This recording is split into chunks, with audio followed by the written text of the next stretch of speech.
নমস্কার, we learn investing YouTube চ্যানেলে সবাইকে স্বাগত। আজ 20 আগস্ট 2025, আর দেখুন ভারতীয় শেয়ার বাজারের জন্য বেশ একটা দারুণ দিন গেল। নিফটি 25,000 পার করে বন্ধ হয়েছে। এটা নিয়ে তো বেশ আলোচনা চলছে। হ্যাঁ, একদম পরপর 5 দিন ধরে বাজার ওপরে, আর আজকে নিফটি 50 25,000 এই যে একটা সাইকোলজিক্যাল লেভেল, সেটা পার করে ক্লোজ হলো। ক্লোজিংটা হচ্ছে 25,050.55, মানে প্রায় ধরুন 70 পয়েন্ট মতো ওপরে, মানে 0.28%। সেন্সেক্সও তো বেড়েছে। হ্যাঁ, সেন্সেক্সও বেড়েছে। বিএসই সেন্সেক্স ক্লোজ হয়েছে 81,857.84-তে, মানে 213 পয়েন্ট মতো বেড়েছে, 0.26%। কিন্তু আজকের এই যে উত্থান, এর পেছনে মূল কারণটা কি? কোন সেক্টর টানলো বাজারকে? দেখুন, প্রধান চালিকা শক্তি ছিল কিন্তু আইটি সেক্টর। বড় আইটি স্টকগুলো, ধরুন ইনফোসিস, টিসিএস, এগুলো দারুণ পারফর্ম করেছে। ইনফোসিস প্রায় 4% কাছাকাছি বেড়েছে, তাই না? হ্যাঁ, ইনফোসিস বেড়েছে 3.88%, আর টিসিএস বেড়েছে 2.73%। এই দুটো স্টকই মূলত ইন্ডেক্সকে ঠেলে তুলেছে। আর এর কারণটা কি? ওই মার্কিন ফেডারেল রিজার্ভের রেট কাট করার সম্ভাবনা সেপ্টেম্বরে। একদম ঠিক ধরেছেন। বাজারে এখন এই প্রত্যাশাটাই খুব জোরালো যে ইউএস ফেড হয়তো সেপ্টেম্বরে রেট কাট করতে পারে। এই খবরটা আইটি স্টকগুলোর জন্য এতটা পজিটিভ কেন, একটু যদি বুঝিয়ে বলেন। আসলে দুটো কারণ আছে। এক হলো, মার্কিন রেট কাট হলে সাধারণত ডলার একটু দুর্বল হয়। ভারতীয় আইটি কোম্পানিগুলোর যেহেতু বেশিরভাগ আয় ডলারে আসে, ডলার স্ল্যাব হলে রুপির হিসাবে তাদের আয় বেড়ে যায়। আর দ্বিতীয়ত, কম সুদের হার টেকনোলজি স্টকগুলোর ভ্যালুয়েশনের জন্য ভালো। তাই এই প্রত্যাশাতেই আজ আইটি শেয়ারে বেশ ভালো কেনাকাটা হয়েছে। দিনের শুরুতে তো বাজার একটু দুর্বল ছিল। হ্যাঁ, শুরুটা একটু নড়বড়ে ছিল, কিন্তু বেলা বাড়ার সাথে সাথে বিশেষ করে আইটি শেয়ারে কেনার চাপ বাড়াতে বাজার ঘুরে দাঁড়ায় এবং শেষ পর্যন্ত পজিটিভ জোনেই বন্ধ হয়। আচ্ছা, বাজারের সার্বিক স্বাস্থ্য যদি দেখি, যাকে বলে market breadth, advance decline ratio কেমন ছিল? অ্যাডভান্স ডিক্লাইন রেশিও কিন্তু বেশ ভালোই ছিল, মোটামুটি 1.36। এর মানে হলো যতগুলো শেয়ার পড়েছে তার চেয়ে বেশি শেয়ার বেড়েছে, প্রায় 1.36 গুণ শেয়ার বেড়েছে। তার মানে তো বেশিরভাগ শেয়ারই বেড়েছে, কিন্তু তবুও কি র্যালিটাকে একটু ন্যারো বা সংকীর্ণ বলা চলে? শুধু আইটি নির্ভর? হ্যাঁ, এই পয়েন্টটা খুব গুরুত্বপূর্ণ। অ্যাডভান্স ডিক্লাইন রেশিও ভালো হওয়া সত্ত্বেও আজকের বাজারের যে বৃদ্ধি, সেটা মূলত এই বড় আইটি স্টক আর হাতে গোনা কয়েকটা শেয়ারের ওপর ভর করেই হয়েছে। তো একেই আমরা বলি ন্যারো র্যালি, বাজারের নেতৃত্বটা খুব সংকীর্ণ। এর ঝুঁকিটা কোথায়?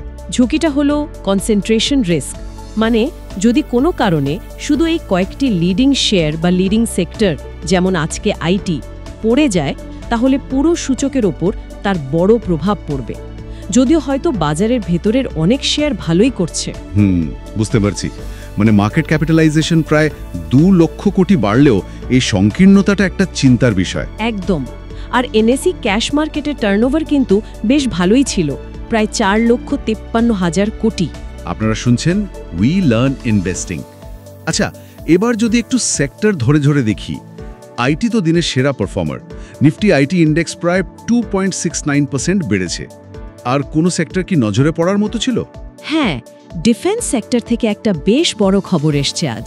ও, এইচএএল এর ব্যাপারটা? হ্যাঁ, হিন্দুস্তান অ্যারোনটিক্স লিমিটেড বা এইচএএল-কে সরকার থেকে আরও 97টা অতিরিক্ত তেজস মার্ক 1 ফাইটার জেটের জন্য অর্ডার অনুমোদন করা হয়েছে। আর অর্ডারের অঙ্কটাও বিশাল, প্রায় 62,000 কোটি টাকা। এটা মেক ইন ইন্ডিয়া থিমের জন্য একটা বিরাট ইতিবাচক খবর। তার এইচএএল আর তার সাপ্লায়ার্সদের জন্য একটা লম্বা সময়ের রেভিনিউ ভিজিবিলিটি তৈরি হলো। অবশ্যই, দীর্ঘমেয়াদী বিনিয়োগকারীদের জন্য এটা একটা বেশ গুরুত্বপূর্ণ ডেভেলপমেন্ট। অন্যদিকে কিছু সেক্টর বা স্টকে তো বেশ চাপ দেখা গেল, যেমন অনলাইন গেমিং। নাজারা টেকনোলজিস তো মনে হয় অনেকখানি পড়েছে। হ্যাঁ, অনলাইন গেমিং সেক্টরে আজ রীতিমতো ধস নেমেছে। নাজারা টেকনোলজিস প্রায় 13% পড়েছে। কারণটা কি? কারণ হলো, কেন্দ্রীয় মন্ত্রিসভা নাকি রিয়েল মানি গেমিং বা আরএনজি নিষিদ্ধ করার জন্য একটা খসড়া বিল অনুমোদন করেছে। এই খবরটা আসতেই পুরো সেক্টর জুড়ে প্যানিক সেলিং শুরু হয়ে যায়। বাবা, এটা তো রেগুলেটরি রিস্কের একটা সাংঘাতিক উদাহরণ। সরকারের একটা সিদ্ধান্তে পুরো ব্যবসার ভবিষ্যৎ অনিশ্চিত হয়ে গেল। ঠিক তাই। বিনিয়োগকারীদের সবসময় এই রেগুলেটরি রিস্কের ব্যাপারে সতর্ক থাকতে হয়। যে কোনো সময় নীতি পরিবর্তন কিন্তু বড় প্রভাব ফেলতে পারে। আর ফার্মা সেক্টর, সেটাও তো একটু দুর্বল ছিল। নিফটি ফার্মা ইন্ডেক্স প্রায় 0.44% মাইনাসে বন্ধ হয়েছে। হ্যাঁ, ফার্মা সেক্টরও একটু চাপের মধ্যে ছিল। বিশেষ করে অরবিন্দ ফার্মা প্রায় 4% বেশি পড়েছে। অরবিন্দ ফার্মার পড়ার কারণ? বাজারে একটা খবর ঘুরছে যে অরবিন্দ ফার্মা ইউরোপে একটা বড় কোম্পানি অধিগ্রহণ করতে চলেছে, সম্ভবত জেন্টিভা। আর এই অ্যাকুইজিশনের জন্য অনেকটা ঋণ নিতে হতে পারে। এই ডেট বা ঋণের বোঝা বাড়ার আশঙ্কায় শেয়ারটাতে চাপ তৈরি হয়েছে। আচ্ছা, আর ফাইন্যান্সিয়ালস, ব্যাংকগুলো কেমন ছিল? ব্যাংক এবং ফিনান্সিয়াল স্টকগুলো আজ একটু পিছিয়ে ছিল। নিফটি ব্যাংক ইন্ডেক্স প্রায় 0.30% পড়েছে। এটাও বাজারের সামগ্রিক বৃদ্ধিতে কিছুটা বাধা দিয়েছে। হতে পারে প্রফিট টেকিং হয়েছে, অথবা অ্যাসেট কোয়ালিটি নিয়ে হয়তো কিছু উদ্বেগ আছে। তাহলে আজকের দিনের যদি একটা সারসংক্ষেপ করি, বাজার টানা 5 দিন বাড়ল, নিফটি 25,000 পার করল। মূল কারণ অবশ্যই আইটি শেয়ারে জোরালো বৃদ্ধি, যার পেছনে মার্কেট রেট কাটের আশা। হ্যাঁ, কিন্তু মনে রাখতে হবে এই র্যালি বেশ সংকীর্ণ, মানে মূলত আইটি নির্ভর। আর ঝুঁকির দিক থেকে অনলাইন গেমিংয়ের ওপর রেগুলেটরি খাড়া নেমে এসেছে। একদম। আর এর সাথে যোগ করতে হবে আসন্ন জ্যাকসন হোল সিম্পোজিয়াম নিয়ে অনিশ্চয়তা। হ্যাঁ, ওটা তো খুব গুরুত্বপূর্ণ। বিশেষ করে ফেড চেয়ার জেরোম পাওয়েল কি বলেন সেটার উপর সবার নজর থাকবে। ঠিক, কারণ উনি মুদ্রানীতি নিয়ে ভবিষ্যৎ ইঙ্গিত দিতে পারেন, যা বাজারের দিক নির্ধারণে সাহায্য করবে। এফআইআইস আর ডিআইএসদের অ্যাক্টিভিটি কেমন ছিল? গতকালের ডেটা অনুযায়ী এফআইআইস বা বিদেশি প্রাতিষ্ঠানিক বিনিয়োগকারীরা বিক্রেতা ছিল, প্রায় 634 কোটি বিক্রি করেছে। কিন্তু ডিআইআইস বা দেশীয় প্রাতিষ্ঠানিক বিনিয়োগকারীরা, যেমন মিউচুয়াল ফান্ড, ইন্স্যুরেন্স কোম্পানি, এরা কিন্তু জোরালো ক্রেতা ছিল, প্রায় 2261 কোটি কিনেছে। এই ডিআইআইসদের কেনাটাই কিন্তু বাজারকে অনেকটা সাপোর্ট দিয়েছে এবং স্থিতিশীলতা বজায় রেখেছে। উই লার্ন ইনভেস্টিং সবসময় এই বিষয়গুলো তুলে ধরে। তাহলে এই পরিস্থিতিতে দাঁড়িয়ে বিনিয়োগকারীদের জন্য কিছু প্র্যাকটিক্যাল টিপস কি হতে পারে? প্রথম কথা হলো সতর্ক থাকতে হবে, মানে কশাস অপটিমিজম। বাজার পজিটিভ সেন্টিমেন্টে আছে ঠিকই, কিন্তু ঝুঁকিগুলো ভুলে গেলে চলবে না। জ্যাকসন হোল সিম্পোজিয়াম কিন্তু খুব ভাইটাল।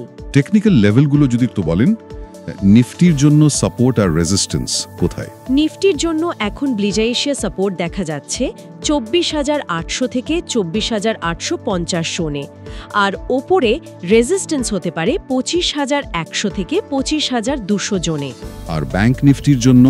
ব্যাংক নিফটির জন্য ওপরে রেজিস্ট্যান্স আসতে পারে 56,100 থেকে 56,150 এই লেভেলগুলোর কাছে। সেক্টর বা স্টক স্পেসিফিক কিছু পরামর্শ? দেখুন, অনলাইন গেমিং স্টকগুলো থেকে আপাতত দূরে থাকাই ভালো, কারণ রেগুলেটরি আনসার্টেনিটি কাটেনি। আইটি স্টকগুলো এখন মূলত ফেড কি বলে তার উপর নির্ভর করবে, খুব বেশি ওঠানামা করতে পারে। তাহলে দীর্ঘমেয়াদী বিনিয়োগকারীরা কোথায় নজর দিতে পারেন?